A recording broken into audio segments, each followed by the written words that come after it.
Hello friends, स्वागत है आपका हमारे चैनल सिविल मंत्रा में। साथियों, जैसा कि आप सभी को पता है कि हम लोग बात कर रहे हैं यहाँ पे टेक्निकल कम्युनिकेशन की।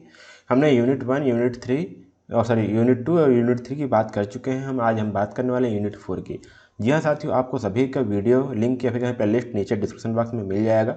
आप वहाँ से सारी वीडियो को देख सकते हैं। और हाँ, आगे आने वाले यूनिट आपको छूटे ना, वीडियो आपकी छूटे ना, इसलिए चैनल को सब्सक्राइब करना मत भूलिएगा। और मैं बता देना चाहूँगा साथियों, जो यूनिट वन की वीडियो है वो 2 पार्ट में है। जो यूनिट 2 है वो भी 2 पार्ट में है। और यूनिट 3 भी क्या है हमारा 2 पार्ट में है। 1 2 पार्ट में, 2 2 पार्ट में और 3 भी 2 पार्ट में। लेकिन जो यूनिट 4 और जो 5 आने वाले हैं वो दोनों एक पार्ट होंगे। तो आप खुश हो जाइए कि ये वीडियो जो है यूनिट 4 इतने में हम समाप्त कर देंगे। और हाँ, मैं यहाँ पे इंपॉर्टेंट टॉपिक लिया हूँ साथियों इस यूनिट में, क्योंकि आपका टाइम वेस्ट ना हो, एग्जाम आपके पास है। और हाँ, जो इम्पॉर्टेंट टॉपिक है सिर्फ 2 या 3 टॉपिक इसमें ज़्यादा मिले, जो आपके हिसाब से भी पॉइंट टॉपिक से ज़रूरी है, आपके नॉलेज को भी लेकर के और एग्जाम के भी। तो इसलिए यहाँ पे मैं सारी सिर्फ 2 या 3 चीज़ें बात करने वाला हूँ, 2-3 टॉपिक के बारे में डिटेल से। तो ये शुरू करते हैं। तो साथियों, आज मैं बात करने वाला हूँ पहले यहाँ पे इंटरव्यू। इस टॉपिक का, जो इस सिलेबस का पहला मोस्ट इंपॉर्टेंट टॉपिक वो इंटरव्यू है।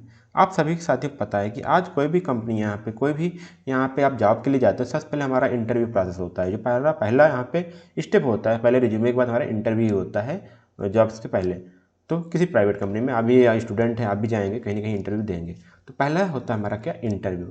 तो इंटरव्यू क्या होता है साथियों, यहाँ पे हम क्या करते हैं, 2 लोगों से क्या करते हैं, बात करते हैं। यहाँ पे क्या है, interaction between 2 more person, 2 or more person for a specific purpose. यहाँ पे जब हम बात करते हैं तो किसी एक पर्पज को लेकर बात करते हैं, हम उस पर दोनों लोग से डिस्कस करते हैं। जैसे आप जॉब के लिए जाते हैं तो जॉब आपका क्या है, पर्पज है, लेकिन उसको क्या है, वो आपको जज करने के लिए आपका इंटरव्यू ले रहा है। तो यहाँ पे क्या होता है, इंटरव्यू, यहाँ पे जो इंटरेक्शन होता है, जो दोनों लोग के बीच वार्तालाप होती है, जो बातचीत होती है, जो कम्युनिकेशन होता है, वहाँ पर हम बोलते हैं इसको इंटरव्यू। इसमें क्या होता है, इंटरव्यूअर क्वेश्चन पूछता है और क्या करते हैं, कोई एक स्पेसिफिक क्वेश्चन इंटरव्यूवी जो दे रहा होता है, मैं बात करूँगा, और ये इंटरव्यूअर होता है जो आपसे क्वेश्चन पूछता है, वो आपका इंटरव्यूवी होता है। और रॉन्ग हो गया साथियों, जो आपसे क्वेश्चन पूछता है वो हमारा इंटरव्यूअर होता है। आप जानते होंगे, जो आप इंटरव्यू देने जाते हैं, जो आपसे क्वेश्चन पूछ रहा होता है वो आपका इंटरव्यूअर होता है। और आप उसके सामने क्या होते हैं, इंटरव्यूवी होते हैं। इंटरव्यूवी जो आंसर देता है। तो ये सारी चीज़ यहाँ पे ध्यान देना है।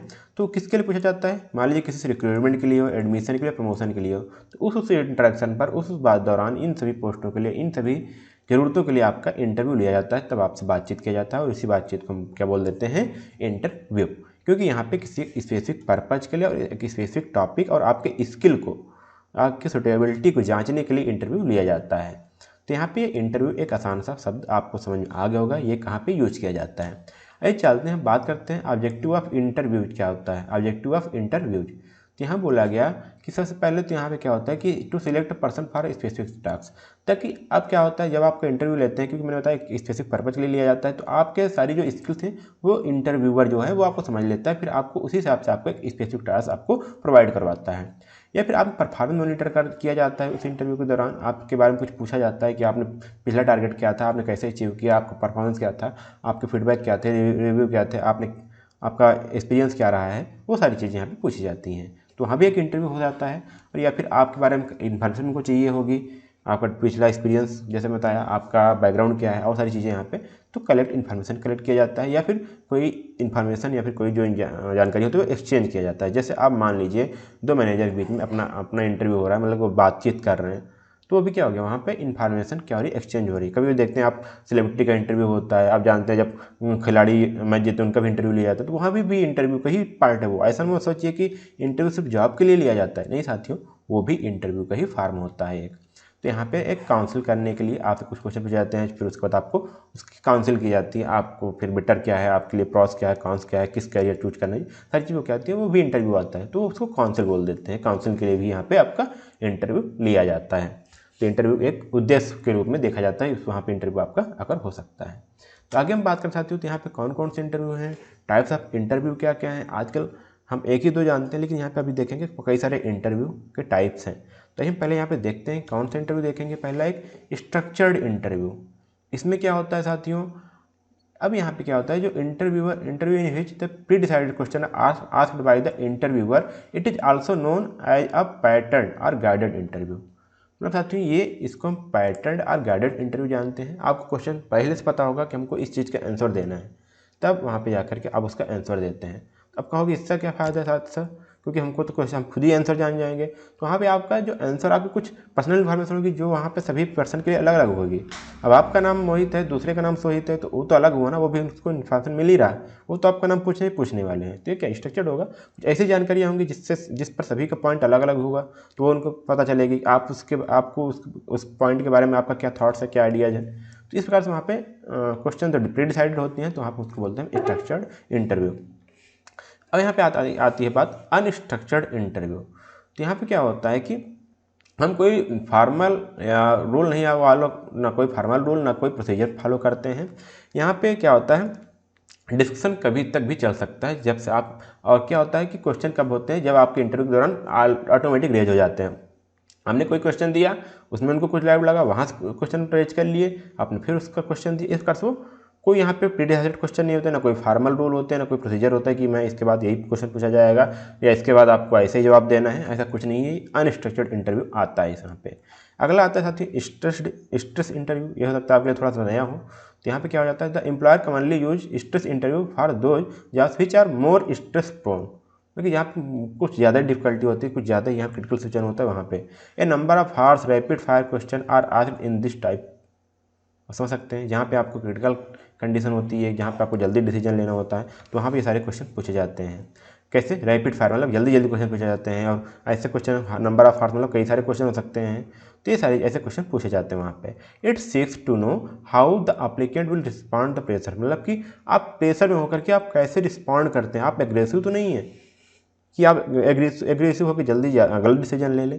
इसके लिए यहाँ पे स्ट्रेस, आपको स्ट्रेस दिया जाता है, इतना स्ट्रेस दिया जाएगा आप बेकाबू हो जाएंगे, आप गुस्सा आएगा, आपको काम करना होगा, आप काम डाउन अपने आप को मतलब आप काम डाउन करना पड़ेगा। तो इस प्रकार से यहाँ पे स्ट्रेस इंटर होता है। आपको वहाँ पे आपकी पेशेंस चेक की जाती है, कितना आपके अंदर पेशेंस है डिसीजन लेने में। आप स्ट्रेस होकर भी, अपने एग्रेसिव होकर भी किस प्रकार से आप क्या करते हैं डिसीजन लेते हैं, वो आपको यहाँ पे देखा जाएगा। आइए हम बात करते हैं आगे, कुछ और भी है। 1-to-1 इंटरव्यू और इंडिविजुअल इंटरव्यू। आप इसको बहुत अच्छी आसानी तरीके से जानते हैं, आपने कई बार इसको देखा भी होगा, सुने भी होंगे। तो यहाँ पे कुछ मोस्ट कॉमन इंटरव्यू क्या होते हैं, 1-to-1 ही होते हैं, जिसमें सिर्फ 2 पार्टिसिपेंट होते हैं। एक इंटरव्यूअर होता है जो वहाँ पे कंपनी को रिप्रेजेंट करता है, दूसरा इंटरव्यू होता है जिससे आप क्वेश्चन पूछा जाता है। यहाँ पे फेस टू फेस इंटरेक्शन हो सकता है। फिर अगला आता है ग्रुप डिस्कशन। इसकी बात करूँगा साथ ही वीडियो के लास्ट तक मैं ग्रुप डिस्कशन की बात करूँगा, क्योंकि आज के लिए बहुत ही पॉपुलर हो रहा है। तो यहाँ पे कई सारे कैंडिडेट होते हैं और उनको एक टॉपिक दिया जाता है डिस्कस करने के लिए। फिर वो क्या करते हैं, आपस में कन्वर्ट करके उसको असिस्ट करते हैं। उसमें एबिलिटी देखिए यहाँ पे, they are assist on their conversational ability, how to satisfactory they are able to have their own views and make others believe in them. मतलब कि यहाँ पे ये देखा जाता है कि आपको ये एबिलिटी चेक करी जाती है कन्वर्जेशन की, कि आप कितना दूसरों को सेटिस्फाई कर पा रहे हैं, और उनको लेकर के, दूसरों को लेकर के आपका क्या विश्वास है, आप उनके सामने अपना व्यू कैसे रिप्रेजेंट करते हैं। ये सारी चीज़ यहाँ पे ग्रुप डिस्कशन में देखी जाती है। आने वाले कुछ स्लाइड के बाद मैं इसको डिटेल में यहाँ पे डिस्कस करने वाला हूँ। अगला आता है हमारा पैनल इंटरव्यू। पैनल इंटरव्यू में क्या होता है, यहाँ पे जो इंटरव्यूवी होता है, जिसको बोलते हैं इंटरव्यूवी, यहाँ पे एक होता है। इंटरव्यूवी क्या होता है, 1 होता है, लेकिन जो इंटरव्यूअर्स होते हैं वो ज़्यादा होते हैं, एक पैनल में होते हैं।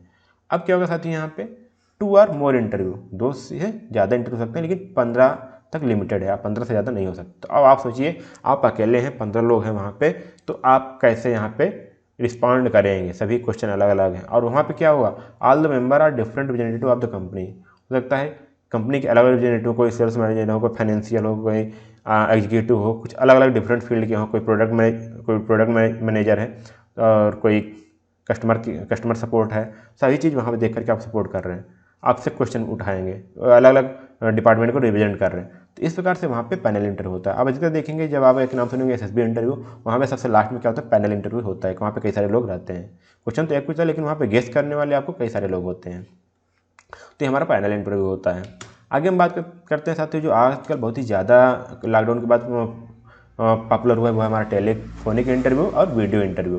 तो टेलीफोनिक इंटरव्यू में क्या होता है कि ये टेलीफोन पर कंडक्ट किया जाता है। इसमें एक तो ये क्या है, इकोनॉमिकल है, ज़्यादा खर्च नहीं आता और टाइम भी कम लगता है, क्योंकि इसमें हम क्या करते हैं, अधिकतर हम जो क्वेश्चन पूछा जा रहा है और आंसर, उस पर हम यहाँ पे फोकस करते हैं, और सारी कुछ नहीं, आप कैसे क्वेश्चन पूछ रहे हैं, वो कैसा आंसर दे रहा है, वो उसने में आपका इंटरव्यू हो जाता है। सेकंड हमारा आता है वीडियो इंटरव्यू। इसमें क्या होता है, ये भी बहुत ही पॉपुलर है। आप इसमें क्या सकते हैं, टेलीफोनिक में आप सिर्फ आवाज़ सुन सकते हैं। यहाँ पे आप वीडियो भी देख पा रहे हैं। तो इसमें क्या होगा कि आप in an interview in which video conference is being employed to जज द इवेल्युएट द कैंडिडेट। वही सारी चीज़ें चाहे जो भी इंटरव्यू हो, इसमें क्या करते हैं, आप कैंडिडेट को इवेल्युएट करते हैं, उसकी पर्सनालिटी चेक करते हैं, उसका लैंग्वेज, उसका बिहेवियर, उसका नॉलेज, उसका सभी चीज़ें उसकी यहाँ पे चेक करते हैं, इवेल्युएट करते हैं क्या वो हमारे लायक है कि नहीं है। अब यहाँ पे क्या है, इसकी फ्लेक्सिबिलिटी क्या है, इसकी रेबिलिटी आप आसानी से इसको कर सकते हैं चाहे यहाँ बैठ करके, और एक खर्चीला भी नहीं, ज़्यादा पैसे भी नहीं लगते, इसलिए यहाँ पे इसका यूज बहुत ज़्यादा ही बढ़ रहा है। तो आप इन सभी चीज़ों को जानकारी रखेंगे आप, जैसे मैं आपको दिखा दे रहा हूँ। Structured interview, unstructured interview, stress interview, 1-to-1 और individual interview, group discussion, panel interview, telephonic interview, video interview. ये आपके टाइप्स ऑफ इंटरव्यू हुए। अभी हम थोड़ा सा और आगे बढ़ते हैं। आगे बढ़ने के बाद हमारा यह आता है कि हमारे पास कुछ इफेक्टिव स्किल्स और टिप्स क्या क्या हैं इंटरव्यू के लिए। तो यहाँ पे पहला चीज़ हमको आता है रिसर्च द। कई बार आप सुने होंगे ये सारी चीज़, आप वीडियो देखते होंगे, क्योंकि आप जब जॉब के लिए जाएंगे तो उसके पहले आप कई सारी वीडियो देखेंगे जॉब के लिए प्रिपेयर कैसे हो। तो अभी आप थोड़ा सा ध्यान दीजिए ताकि आपका एग्जाम भी क्लियर हो जाए और आपको सारी चीज़ें पता भी हो जाए। तो रिसर्च द कंपनी, यहाँ पे पहले कंपनी के बारे में देखिए, आप किस कंपनी के लिए इंटरव्यू देने जा रहे हैं। कई बार होता है ना कि हमारे कैंपस में ये वाली कंपनी आने वाली है, इसका कैंपस इंटरव्यू है। तो हम क्या करें, उस कैंपस में आपको जानते हैं कोई भी कंपनी हो, यहाँ पे एक छोटा सा भी कंपनी होती है, उसका भी इंटरनेट पर कई सारे यहाँ पे कई सारे इन्फॉर्मेशन अवेलेबल होती हैं। तो उसको थोड़ा रिसर्च कर सकते हो, उसके बारे में थोड़ा सा पढ़ सकते हैं। और जो आपका जो जॉब डिस्क्रिप्शन है उसको पढ़िए। और जो यहाँ पे आपके बेसिक हैं, जो बेसिक मतलब साथी जो आपके नॉलेज में है, जो आप टेक्निकल नॉलेज है, जो आपने आपका जो एक्सपीरियंस है, उसको एक बार देख लीजिए। वो आपका बेसिक है, उसको एक बार रिवाइज करिए, उसको एक बार रिहर्स कर लीजिए। आप कुछ भूलें ना, आपको सारी चीज़ें रिवाइज हो पाए वहाँ पे आपको बी पंक्चुअल होना, या क्या यदि आपका कोई स्पेसिफिक टाइम दिया गया तो वहाँ पे उसको उस टाइम पर आपको पहुँचना है।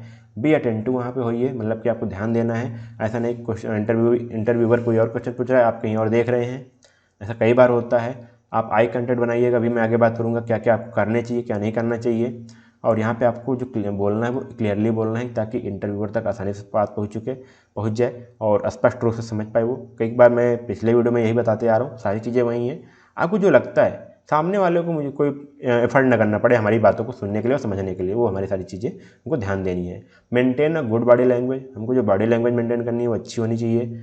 ऐसा नहीं कि बहुत सारे आप देखते होंगे उसका बॉडी एक्यूटेट देख सकते हैं। इंटरव्यू के लिए बॉडी पर्सनालिटी आप समझ सकते हैं क्या होती है। आप आगे पढ़े भी होंगे, हो सकता है आपके कॉलेज में एक क्लास भी चलती हो सकता है आगे पढ़ेंगे फिर। तो ये सारी चीज़ें चलती रहती है पर्सनालिटी के लिए।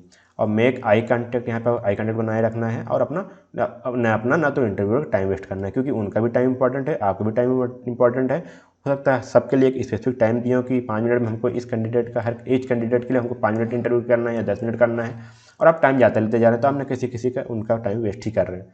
तो आप तुरंत आसानी से इसको देख सकते हैं, उसको मतलब कि टाइम वेस्ट नहीं करना है। और यदि आपका आंसर नहीं आ रहा, आपको उस क्वेश्चन का आंसर नहीं पता है, तो आप क्या करिएगा, डायरेक्ट उनको मना भी कर सकते हैं। उनको क्या बोल सकते हैं, उनको डिक्लाइन कर सकते हैं, साथ ही सर फिर अगले क्वेश्चन चलिए, मुझे इसका क्वेश्चन नहीं पता है। मेंशन योर स्ट्रेंथ, आपकी स्ट्रेंथ क्या क्या है इसको भी मेंशन करना मत भूलिएगा। स्टे मोटिवेट, हमेशा मोटिवेट रहिए और अपना ग्रेटिट्यूड दिखाते रहिए। अपना जो यहाँ पे ग्रेटिट्यूड मतलब सर ये नहीं है कि यहाँ पे आपको प्राउड या अहंकार दिखाना है, नहीं। ग्रेटिट्यूड मतलब साथियों आपको उनका रिस्पेक्ट करते रहना है। लास्ट में जब आपका इंटरव्यू खत्म हो, पहले आपका इंटरव्यू सक्सेस जो है ना, आप एक बार थैंक यू बोल सकते हैं, ये अब ग्रेटिट्यूड है।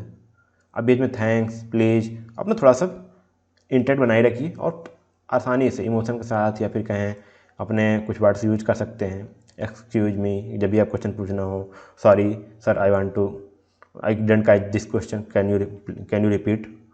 तो इस टाइप से आप कुछ यहाँ पे सॉरी बोल करके फिर क्वेश्चन रिपीट कर सकते हैं। तो ये सारी चीज़ें हैं, आप इसको ग्रेटिट्यूड में कुछ यहाँ पे डालेंगे, यूट्यूब देखें कई सारी वीडियो आ जाएंगी। तो इस प्रकार से आप अपना ये भी ध्यान देना है, कुछ टिप्स थे जो आपको ध्यान देने हैं इंटरव्यू के टाइम पे। और आप ये एक दिन में नहीं आएगा, आप इसको प्रैक्टिस करते रहिए, क्योंकि अभी आपका कॉलेज है तो इसको प्रैक्टिस करते रहिए, आपका आगे आ जाएगा। अब बात करते हैं यहाँ पे factors responsible for the failure in interview. क्या क्या फैक्टर हैं ताकि जब कोई इंटरव्यू फेल होता है। तो इसमें हमारा पहला टॉपिक है एरोगेंस।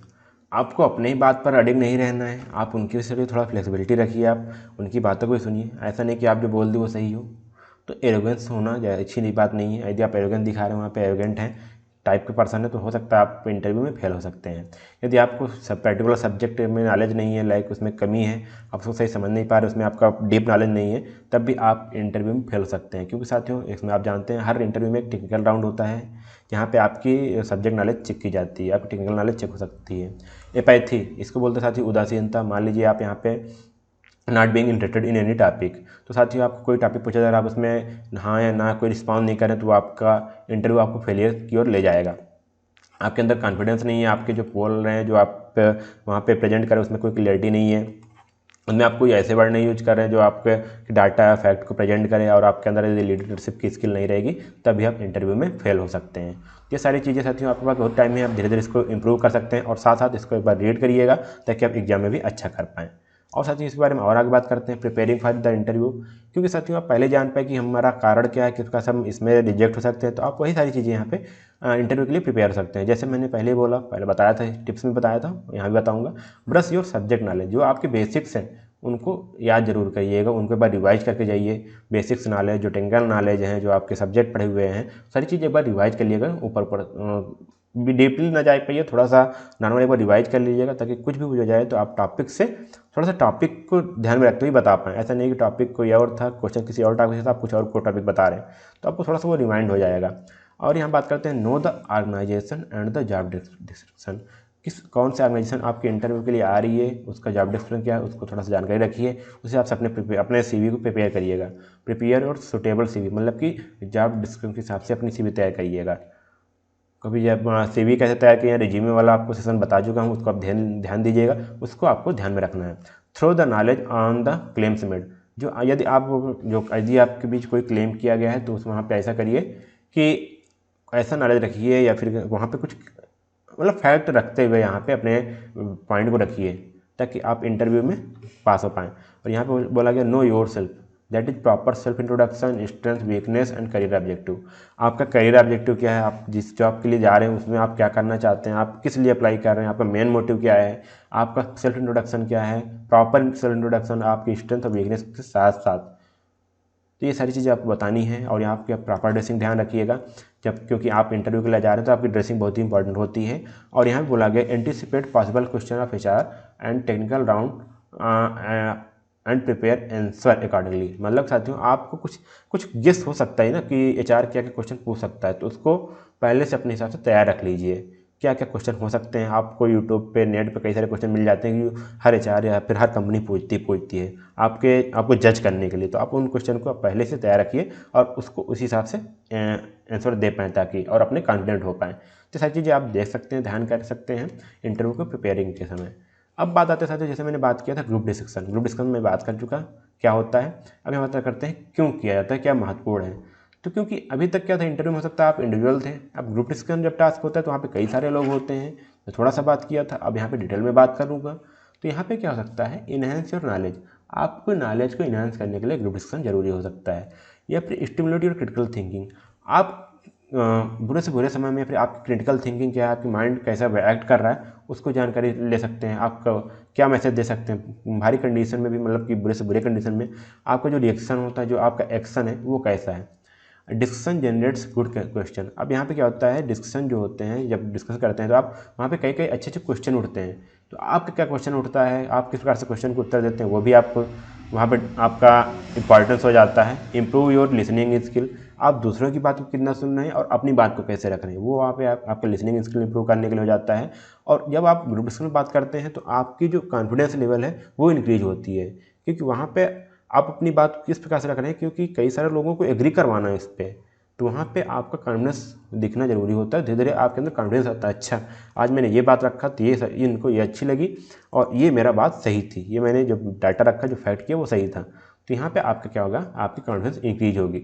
और बात करते हैं इंप्रूव योर लीडरशिप स्किल, और आपकी लीडरशिप स्किल भी यहाँ से इंप्रूव होती है, वो तो ऑटोमेटिकली हो जाएगी, जो कॉन्फिडेंस आएगा। क्योंकि अब यहाँ पे ग्रुप में है तो ग्रुप वर्क, टीम वर्क भी आप आसानी से कर सकते हैं, तो आपको उसमें भी हेल्प आएगा। तो यहाँ पे ये समझ में आता है कि help you understand your strength, weakness and retrieves your mistakes.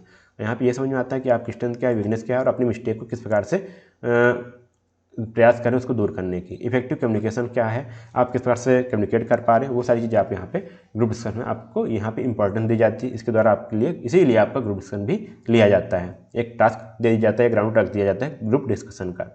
अब चलते साथ यहाँ पे ग्रुप डिस्कशन में क्या करना चाहिए, डूज फॉर जीडी। जीडी के साथ यहाँ पे आता है ग्रुप डिस्कशन, तो यहाँ पे हो आपके एग्जाम में भी सिर्फ जीडी लिखा आ सकता है, तो आप इसको ग्रुप डिस्कशन भी समझिएगा। डिफाइन द टॉपिक और द इश्यू, आपको जो टॉपिक है वो या फिर कोई इशू दिया जाएगा वहाँ पे ग्रुप डिस्कशन के दौरान, तो उसको डिफाइन करिए आसानी से, वो टॉपिक क्या है या फिर इशू क्या है, क्यों वो टॉपिक दिया गया, आप उसको डिफाइन करिए कभी भी यदि आपका पार्ट आएगा तो। Analysis it's scope and implication, इसका स्कोप क्या है, आप इसको इस प्रकार से इम्प्लीमेंट कर सकते हैं, उसको आप एनालाइज करिए जी टॉपिक को, ये जो आपको वहाँ पे जीडी में जो टॉपिक दिया जा रहा है। Initiate and generate the discussion, ये मत सोचिए कोई और यहाँ पे डिस्कशन को जनरेट करे फिर वो थोड़ा सा बोले तब हम बोले, नहीं। यदि आपके अंदर कॉन्फिडेंस है, आप चाहते हैं, आपके अंदर वो काबिलियत है, आप चाहते हैं मुझे इसका बेटर नॉलेज है, तो आप इनिशिएट मतलब उसका शुरुआत कर सकते हैं डिस्कशन को आगे जारी रखने के लिए। फर्स्ट जो आता है, आप अगर फर्स्ट जो बोलता है उसी को हम बोलते हैं इनिशिएट करना, जो फर्स्ट स्टेप होता है। Listen to the views of others intently, आप दूसरों को व्यू को सुनिए, ऐसा नहीं कि जैसे मैं बताया दूसरों को सुनिए, तभी आप उसमें और पॉइंट ऐड कर पाएंगे, उनको उनका जो है उनके व्यू लेते हुए उनको आप रिप्लाई दे सकेंगे, उनको रिप्लाई दे पाएंगे। Encourage and provide reticent member to speak, अब यहाँ पे क्या बोला गया है, दूसरों को भी इनकरेज करिए। कुछ लोग ऐसे होते हैं जो उदासीन होते हैं, जो उनको बोलने का मौका नहीं मिलता, तो उनको थोड़ा सा इनकरेज करिए और उनको भी टाइम दीजिए ताकि वो भी कुछ बोल पाएँ। कई सारे स्टूडेंट ऐसे होते हैं जिनको बोलने में थोड़ा हेजिटेट होती है, तो जीडी के लिए ये इंपॉर्टेंट नहीं कि आप सिर्फ बोलें, ये भी होता है कि आप जब उनको इंकरेज करेंगे ना, तब आपका जो इंटरव्यूअर होता है वो समझ जाता है कि हाँ इस बंदे के अंदर ये काबिलियत है, ये सभी को देखता है, या सभी को केयर कर रहे हैं यहाँ पे, तो आपका चांसेस और बढ़ जाता है। Intervene forcefully but politely when the situation demands, यदि कोई सिचुएशन ऐसी कर रही है कि आपको बोलना ही जरूरी पड़ जा रहा है, आपको बोलना जरूरी है, आपको उसका डाटा, उसका आंसर, उसका करेक्ट आंसर पता है विथ डाटा विथ फैक्ट, तब आपको बोलना जरूरी होता है। लेकिन बोलिए, लेकिन कैसा, पोलाइट होकर बोलिए। कैसे, पोलाइट होकर के आप टाइम लीजिए, बोल दीजिए sir I want to sorry but I would like to interrupt you and I want to say at this topic, फिर अपना जो आपका टॉपिक है उसको शेयर कर सकते हैं। अगला बात करते हैं यहाँ पे summarise view of the other before presenting the point of view. हाँ साथियों, क्योंकि क्या होता है कि आप जब बोलने जा रहे हैं उसके बाद आपके ग्रुप में कई लोग हैं वो भी बोले हैं, तो जब आप उसको बोलेंगे ना, जब उसकी बात को समराइज करेंगे ना, तो उनको भी तब आपकी जो लिसनिंग स्किल है तब आपका यहाँ पे आता है आपके बिहेवियर में। क्योंकि जब उसको समराइज करेंगे तो आप इनका भी नाम लेंगे, इनका भी नाम लेंगे, इनका भी नाम लेंगे, इनका नाम लेंगे कि इन्होंने क्या क्या कहा था, तो बहुत ही इंपॉर्टेंट हो जाता है। और हर कंपनी ये जानना चाहती है और ये देखना चाहती है कि आप दूसरों के प्रति कितने उदार हैं, कितना केयर करते हैं, उनको कितना ध्यान रख रहे हैं। जब आप उनका नाम लेंगे तो उनको तुरंत पता चल जाएगा, और साथ में नाम के साथ अब ये भी बताते हैं कि इन्होंने ये बोला था, इसका आंसर ये होना चाहिए, या फिर उनके इस बात पर मैं एग्री करता हूँ। तो जब जैसे ही नाम लेंगे और उनके बात को आप रखेंगे ना, तुरंत कंपनी जो इंटरव्यूअर है उसको स्टिक कर जाएगा, हाँ ये बंदा सही है, ये जेन्युइन है, ये सभी का केयर कर रहा है। अगला आता है be brief and to the point in the presentation of your view.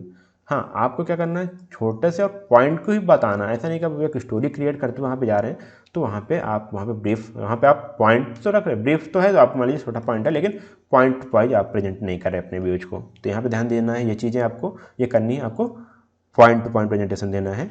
Consider the others points of view if they are reasonable, यदि दूसरों के पॉइंट्स ऑफ व्यू ऐसे लग रहे हैं कि उनको कंसीडर करना चाहिए तो आप कर सकते हैं। और यहाँ बोला गया try to lead the group to a defined conclusion, और लास्ट तक आपको ये करना है कि जो डिस्कशन है उसको कोई ना कोई कंक्लूजन तक पहुँचाना है। ऐसा आप ग्रुप को लीड करिए। लास्ट में emphasize the points you consider significant, आप जो पॉइंट्स यहाँ पे इन्फोसाइज कर रहे हो उसको कंसिडर करिए बढ़िया इस तरीके से। तो यहाँ पे कुछ पॉइंट्स हो जाते हैं, आप इसको ध्यान दीजिएगा, एक बार इसको रीड करिएगा और फिर वीडियो देख सकते हैं। आपके साथ वीडियो हमेशा बना रहेगा, एग्जाम के 1-2 दिन पहले देख कीजिए, आराम से अच्छे मार्क्स स्कोर करिए, क्योंकि ये सारे टॉपिक आजकल करंट हैं और आ सकते हैं।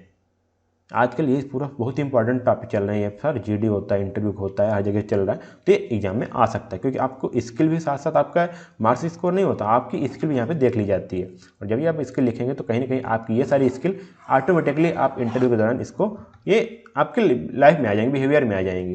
अब साथियों हम यहाँ बात करने वाले हैं हमको करना क्या नहीं चाहिए, डोंट्स फॉर जीडी। वो क्या नहीं करना चाहिए। तो यहाँ पहला पॉइंट आता है don't be assertive in presenting the views. आपको जब अपना व्यू प्रेजेंट करें तो उसमें आप उसमें फोर्सफुली उसको प्रेजेंट ना करें, बी पोलाइट हो, जैसे मैंने बात किया था। तो कभी भी उसको फोर्सफुली या फिर ऐसे जोर देकर उस व्यू को प्रेजेंट मत करिए। डोंट डोमिनेट द डिस्कशन, आप डिस्कशन को ज़्यादा प्रभावशाली ढंग से उसको न खींचिए, ये ध्यान देना है, डोमिनेट नहीं करना है। और आपको यहाँ पे टेक ओवर द डिसीजन, मतलब आप ऐसा डिस्कशन चल रहा है उसको आप टेक ओवर नहीं कर सकते या फिर आप तुरंत रुक जाओ मैं यहाँ बोलना चाहता हूँ, नहीं, आपको आसानी से जब आपका टाइम है तब उसको डिस्कशन को कैरी करिए। Don't make any personal remarks, मतलब कि आप ऐसा कुछ ना करिए कि आप मैं ये पसंद नहीं करता हूँ, ऐसा कुछ नहीं, जैसे होता है मुझे अच्छा नहीं लगता, मुझे पसंद नहीं इसलिए ये पॉइंट गलत है, ऐसा कुछ नहीं, ये आपको नहीं करने हैं। आप वहाँ पे सिंपल कि नहीं, आप एक ग्रुप को लीड करने वाले हैं, एक समझिए आप पूरे कंपनी में जा रहे हैं, एक कंपनी में आपको जॉब मिलने वाली है, तो आप उसके पूरे कंपनी को पूरे जो एम्प्लॉयर हैं जो एम्प्लॉई हैं सभी को आप वहाँ पे लीड करने वाले हैं, वहाँ के बीच रहने वाले हैं। तो आपको वहाँ पे पर्सनल कुछ तो यहाँ पे दिखना ही नहीं है, मुझे ये पसंद नहीं, मैं ये नहीं करता, इसलिए मैं ये चीज़ मेरा पॉइंट ऑफ व्यू ये इसलिए है कि मैं इसको लाइक नहीं करता। तो ये सारी चीज़ आपको अवॉइड करनी है। डोंट जंप द कंक्लूजन, तुरंत यहाँ पे आपको कंक्लूजन पे नहीं जंप करना है, धीरे धीरे प्रोसेस आपको कंक्लूजन आप दिखते हुए चले जाएंगे। हाँ साथियों, एक यहाँ पे ये चीज़ आता है, पहले आप रीजन बताइए। जब भी आप आते हैं आपको इस प्रकार से स्टार्ट करना है, पहले आप रीजन बताइए कि मेरा रीजन ये है, मेरा ये कथन है, मेरा ये विचार है, उसके बाद आप उसका कंक्लूजन बताइए। आप पहले जब कंक्लूजन बता देते हैं ना, तो जो ऑडियंस है, जो आपके ग्रुप और टीम मेंबर हैं, उनको पहले ही आपका रिजल्ट पता चल जाता है, फिर वो उस हिसाब से तैयार हो जाते हैं। लेकिन जब आप रीजन बताएंगे और तब तक उनको एक डाउट बना रहेगा कि ये आदमी बोलने वाला क्या है, इसका रिजल्ट क्या आने वाला है। जब उसके बाद जब लास्ट में आप कंक्लूजन बताते हैं कि मैं इसको लाइक नहीं करता इस कारण से, या फिर मैं इसके फेवर में हूँ, तब उनको थोड़ा सा कम टाइम मिलता है सोचने के लिए। तो ये आपका एक बेस्ट पॉइंट होता है, तुरंत आप कंक्लूजन पर जंप नहीं करना है, ये ध्यान दीजिएगा। Don't speak continuously for a long time, यह साथियों जब लंबे समय तक लगातार बोल रहे हैं तो क्यों आपका कोई किसी न किसी का आप टाइम ले रहे हैं, और हो सकता है सामने वाला ऑडियंस या फिर सामने के जो और टीम मेंबर हैं, ग्रुप मेंबर हैं, वो आपको नहीं सुनना चाहते, तभी आप बोलने पड़े हैं। तो वहाँ पे इसको अवॉइड करना है। Neither raise your voice too high nor to speak too softly, हमको ना तो ज़्यादा तेज बोलना है ना तो ज़्यादा स्लो बोलना है, ये ध्यान दीजिए, ना तो ज़्यादा सॉफ्ट बोलना है। जहाँ पे हमको जैसा ज़रूरत हो वैसे बोलिए, ज़्यादा हाई करेंगे, हमेशा ज़्यादा तेज बोलते रहेंगे तो जानते हैं कहीं कहीं ये बैरियर के रूप में देखी जाती हैं। डोंट स्पीक इन मोनोटोन, आपको एक ही लय में, जिसको बोलते हैं एक ही लय में एक ही सुर में नहीं बोलना है, आप अनमॉड्यूलेट होना चाहिए आपको। जैसे यहाँ बोला, कहीं पे ज़्यादा कहीं पे तेज, आपको एक वे में आपको अपनी बातों को रखना चाहिए। ठीक साथियों, तो यहाँ पे कुछ था, लास्ट था avoid using speech mannerism and time fillers. तो यहाँ पे सारे कुछ ऐसे यहाँ पे पॉइंट्स थे जो आपको नहीं करने चाहिए जीडी के दौरान, मतलब ग्रुप डिस्कशन के दौरान। अब अगला साथियों आता है यहाँ पे ऑब्जेक्टिव क्या होता है जीडी का। तो यहाँ पे आपके डाटा कुछ कलेक्ट करने होते हैं। यहाँ पे आपको जैसे मान लीजिए हमें 20 लोग 10-20 लोग को बैठा दिया, ग्रुप डिस्कशन हो रहा है यहाँ पे, मान लीजिए कोई कंपनी का है, तो सभी के पॉइंट ऑफ जो हमारे सभी के जो आइडियाज़ हैं वो अलग अलग हैं, जो पॉइंट ऑफ व्यू हैं वो अलग अलग हैं। तो हम क्या करेंगे, किसी एक ग्रुप से उनका आइडियाज़ क्या है, नए नए आइडियाज़ मिल पाएंगे। तो यहाँ पे नए आइडियाज पाएंगे हम यहाँ पे। Perception of common people at on a particular topic, किसी पर्टिकुलर टॉपिक पे लोगों का क्या परसेप्शन है उसको हम देख पाएंगे, क्या उनकी आइडियाज़ जो शेयर्स हैं उनका क्या विश्वास है। Identify a solution to a specific problem, अब सभी लोग क्या करेंगे, अलग अलग सोल्यूशन देंगे अपने हिसाब से, तो आप एक स्पेसिफिक प्रॉब्लम का एक सोल्यूशन ढूंढ पाएंगे। Selecting candidates after their written test for hiring company, अधिकतर लोग क्या करते हैं कि जब रिटन टेस्ट के बाद आप क्या करते हैं, वो एक ग्रुप डिस्कशन करते हैं जिसमें वो उस कैंडिडेट को सिलेक्ट कर पाएँ। Selecting candidates for admission in an education institute, कई बार कई एजुकेशनल इंस्टीट्यूट भी होते हैं जो कैंडिडेट्स को एडमिशन देने के लिए भी ग्रुप डिस्कशन रखते हैं। तो साथियों जब भी आप बात करें ग्रुप डिस्कशन का, तो ऐसा मतलब नहीं है कि आप सिर्फ इंटरव्यू के लिए जा रहे हैं वहाँ पर जो बताया जाता है आप पहले माइंड में वो आता है, नहीं। आप जानते हो कई सारी कंपनियों में जब भी कोई प्रॉब्लम अराइज होता है तो ग्रुप बैठाते हैं, एक कॉन्फ्रेंस करते हैं, वहाँ भी ग्रुप डिस्कशन का ही पार्ट हो जाता है। सभी साथी अपने अपने क्या करते हैं यहाँ पे आइडिया शेयर करते हैं, क्या उचित है, क्या हमको करना चाहिए। जैसे आप जानते हैं अभी रसिया यूक्रेन का क्या होता है, वार चल रहा ही है, तो उसमें भी इसका क्या होता है, कई बार कॉन्फ्रेंस बैठती है, कई बार मीटिंग बैठती है, वो जीडी होती है, कई सारे एक फील्ड एक्सपर्ट होते हैं, वो अपने व्यू शेयर करते हैं हमको क्या एक्शन लेना चाहिए। तो वहाँ पे भी ये सारी चीज़ होती है, वो भी क्या ग्रुप डिस्कशन ही होता है, क्योंकि वहाँ पे कोई इंडिविजुअल नहीं बैठा है, वहाँ भी कई लोग बैठे हैं जो अपने अपने बातों को रख रहे हैं। आइए चलते थोड़ा सा आगे चलते हैं, यहाँ पे टाइप्स ऑफ ग्रुप डिस्कशन क्या क्या है, कैसे कैसे ग्रुप डिस्कशन हो सकते हैं, इसको भी जानना जरूरी होता है। तो आइए बात करते हैं आगे। तो यहाँ पे जो हमारा दो प्रकार में हम इसको बांटे हैं, दो टाइप्स में, तो आप इसको समझ सकते हैं। पहला हमने क्या किया, केस स्टडी, ये हमारे साथ यहाँ पे कैटेगरी है। Case study based group discussion. यहाँ पे क्या होता है, आपको कोई यहाँ पे इन सारी डिस्कशन प्रॉब्लम इज गिवन, यहाँ पे प्रॉब्लम दे दी जाती है आपको और पार्टिसिपेंट से उसको रिजॉल्व करने के लिए बोला जाता है। तो यहाँ पे पैनलिस्ट क्या करते हैं, यहाँ पे एक टीम वर्क देखते हैं, आपका जो टीम वर्क स्किल वो देखते हैं, आपका जो कैसे आप डिसीजन ले पा रहे हैं वो देखते हैं, आप उसको टेस्ट करते हैं। और यहाँ पे पार्टिसिपेंट को एक्टिव होना चाहिए। यहाँ बोला गया कि पार्टिसिपेंट मतलब जो इंटरव्यू दे रहे हैं, जिनका इंटरव्यू हो रहा है, उनको एक्टिव होना चाहिए और updated with the things around them, उनके अगल बगल क्या घटित हो रहे हैं उनसे उनको अपडेट होना चाहिए, तभी आप वो वहाँ क्विक डिसीजन ले पाएंगे उस टास्क को करने के लिए, उस टास्क को परफॉर्म करने के लिए। और यहाँ पे क्या होता है, it also test the observation capability of the participant. आप कितने चीज़ों को क्या ऑब्जर्व करते हैं, आपके अगल बगल क्या चल रही है, उसमें आपका ऑब्जर्वेशन पावर क्या है, वो आपके भी यहाँ पे टेस्ट हो जाता है आसानी से। तो यहाँ पे केस स्टडी बेस्ड ग्रुप होता है। अब यहाँ पे अगला आता है, इसका जैसे मैंने बताया 2 टाइप्स में हम इसको बांटे हैं, पहला केस स्टडी हो गया, दूसरा हम यहाँ बोलते हैं टॉपिक बेस्ड ग्रुप डिस्कशन। यहाँ पे आपको टॉपिक पे दिया जाएगा। जैसे आप बात करते हैं यहाँ पे एक होता है कंट्रोवर्शियल टॉपिक्स, टॉपिक्स के बारे में इसको डिवाइड कर देते हैं। तो यहाँ पे कंट्रोवर्शियल टॉपिक्स क्या क्या होते हैं, जहाँ पे आपका एक डिबेट क्रिएट हो सकता है, एक लॉन्ग डिस्कशन जा सकता है। तो यहाँ पे क्या होता है, यहाँ पे जो पार्टिसिपेंट है उनके एग्रेसिव मैनर को यहाँ पे जज किया जाता है, आप कितने अग्रेसिव हो सकते हैं किसी टॉपिक को ले करके। क्योंकि हो सकता है जो कंट्रोवर्सी टॉपिक है, कोई एक ग्रुप हो वो उसको फेवर में हो, एक दूसरा ग्रुप है उसके अनफेवर में है, तो इस ऐसे टॉपिक में डिबेट हो सकता है, आप एग्रेसिव हो सकते हैं। और उस टॉपिक में कैसे अपने आप को हैंडल करता है और बिना विदाउट लॉजिंग देयर काम, मतलब कि आप शांत होकर के उसको कैसे हैंडल करते हैं एग्रेसिव होने के बावजूद, एग्रेसिव ना हो करके, तो आप उसको कैसे हैंडल करते हैं वो आपको वहाँ पे जज किया जाता है। और यहाँ पे आपको without arguing with other participant, बिना किसी दूसरे से बहस किए आप अपने व्यूज को कैसे रख रहे हैं, कैसे प्रेजेंट कर रहे हैं, वो आपको वहाँ पे वो आप रिप्रेजेंट करते हैं। एक कैंडिडेट का वो रिप्रेजेंटेशन होता है और वही इंटरव्यूअर देखना चाहता है। जैसे यहाँ पे टॉपिक क्या कह सकते हैं, ट्रिपल तलाक हो सकता है, रिजर्वेशन सिस्टम हो सकता है, रिलीजन इक्वालिटी क्या होता है। क्योंकि जब आप जाएंगे ना ऐसे इंटरव्यू में, जब जीडी भी होता है तो ऐसे टॉपिक रखे जाते हैं जो करंट के हों। जैसे इस समय चल रहा है हिजाब का, तो हिजाब पे वहाँ पे टैक्स दिया जाता है। तो ये क्या होता है, कंट्रोवर्शियल टॉपिक होते हैं, कुछ लोग इनके फेवर होंगे, कुछ अनफेवर में होंगे, और वहाँ पे आपके बहुत बड़ा बहस हो सकता है क्योंकि दोनों के अपने अपने स्ट्रांग बिलीव्स हैं। तो यहाँ पे इस प्रकार के टॉपिक भी चूज किए जाते हैं। नॉलेज बेस्ड टॉपिक, इसमें क्या होता है, यहाँ पे the candidate should have a proper understanding of the topic before proceeding for the discussion. यहाँ पे टॉपिक बारे में अच्छे से आपकी अंडरस्टैंडिंग होनी चाहिए। यहाँ पे क्या हो सकता है, यहाँ पे the information should be enough to convince the panelist, जो यहाँ पे बैठे हैं पैनलिस्ट मतलब जो और ग्रुप के लोग हैं, उनको इतना आपके पास इन्फॉर्मेशन हो कि उनको आप कन्विंस कर पाएँ, उनको आप अपने अंदर कन्विंस कर लें, अपने बातों पर उनको समझा पाएँ। The essential thing to be confident, यहाँ पर सबसे ज़्यादा ये होता है कि आप कॉन्फिडेंट होकर के अपने आप को पैनलिस्ट को कन्विंस कर रहे हैं। Do not initiate the discussion if you are not aware the topic. हाँ, यहाँ पे जैसे मैंने पहले बताया था ना, यदि आपको नहीं पता है कि आप उस टॉपिक के बारे में नहीं पता है तो आप उसको इनिशिएट मतलब उसका शुरुआत मत करिए। कोई और कर सकता है लेकिन आप मत करिए, क्योंकि ग्रुप है, ग्रुप में कई लोग हैं। द एग्जाम्पल यहाँ कैसे हो सकता है, नॉलेज बेस्ड क्वेश्चन का, जैसे कैट बनाम गेट।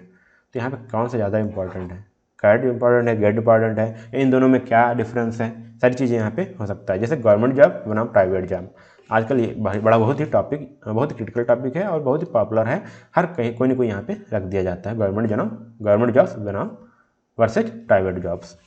अब अगला आता है हमारा यहाँ पे अब्स्ट्रैक्ट टॉपिक्स। ये कैसे होते हैं, यहाँ ध्यान दीजिएगा। These are growing trends assigning abstract topic, that is जैसे यहाँ पे कुछ ऐसे टॉपिक्स होते हैं जो क्लियर ही नहीं होते, उनका कोई टॉपिक क्लियर ही नहीं है, वो बहुत ही अस्पष्ट है, उनको समझ नहीं आता कि वो टॉपिक है कि क्या है।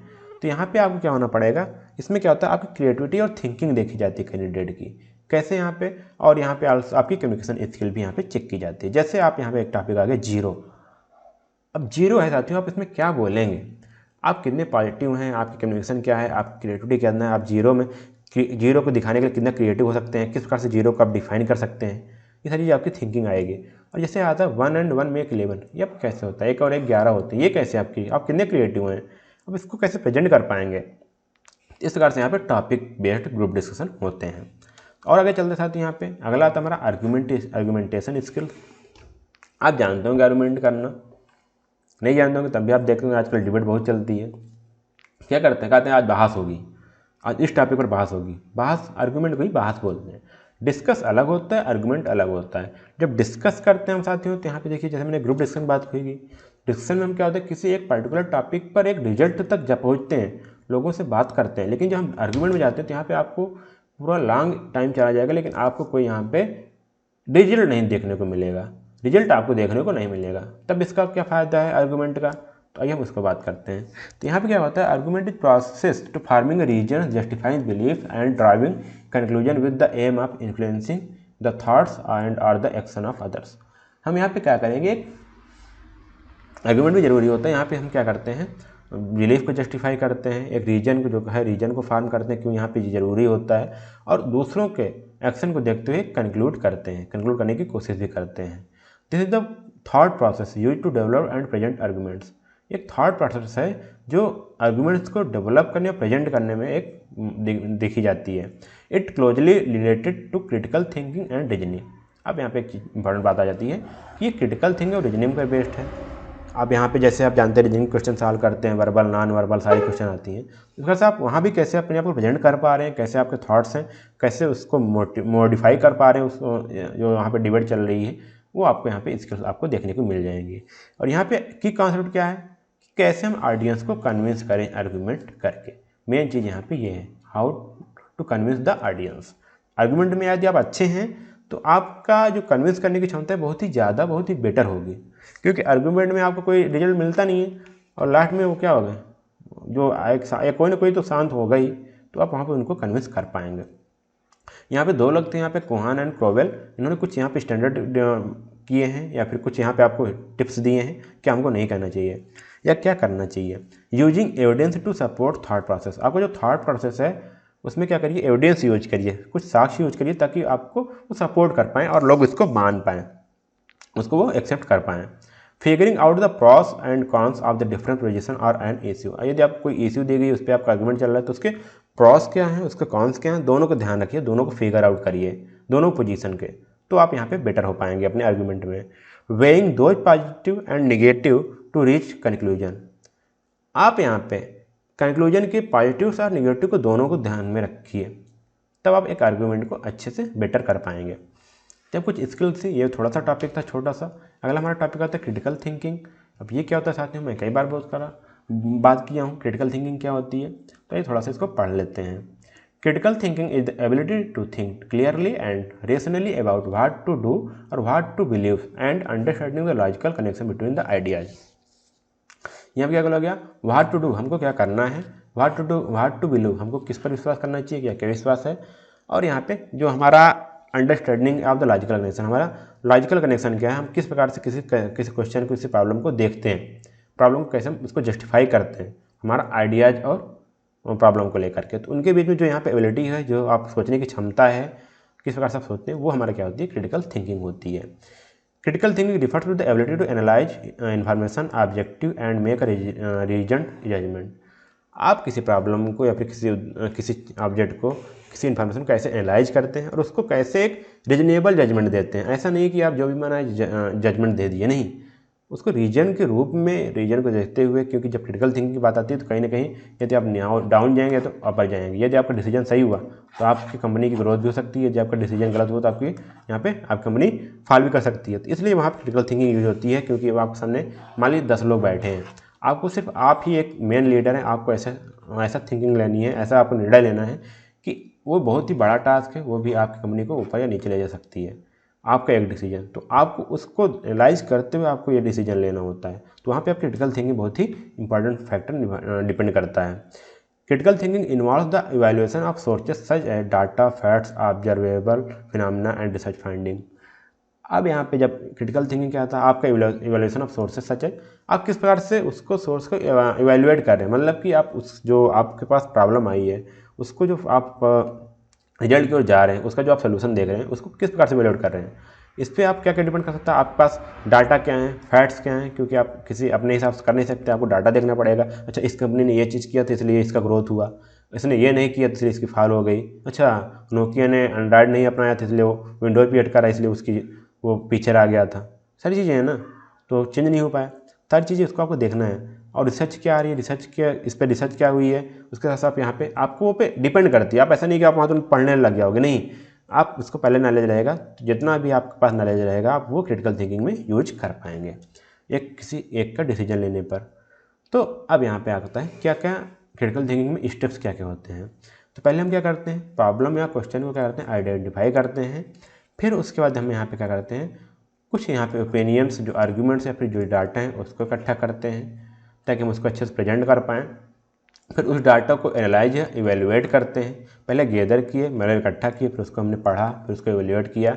फिर यहाँ पे आइडेंटिफाई द अजम्पशन, वहाँ पे क्या क्या हो सकते हैं कि मान लीजिए हमने यहाँ पे डाटा लिया, क्या वो अनबायस्ड है कि नहीं है, मतलब कि कहीं ऐसा तो नहीं है कि मैं उसको भी यहाँ पे डाटा रखूँ लोगों के सामने, उन्होंने उस पर ही जो जिस सोर्स से लिया हूँ उस पर ही वो सवाल उठाने लगे, ये जो आपने सोर्स लिया, जो प्लेटफॉर्म लिया है, ये खुद ही यहाँ पे गलत है, ये इस टाइम पे गलत थी, इन्होंने ये डाटा गलत दिया जिस कारण ये कंपनी लॉस में चली गई, तो वो भी आपको देखना पड़ेगा। तो यहाँ पे आपका जो एजम्पशन है, जो आपने सोर्स लिया उसको भी आपको देखना पड़ेगा, आप किस प्रकार से उसका आंसर दे रहे हैं वो भी आपको देखना पड़ेगा।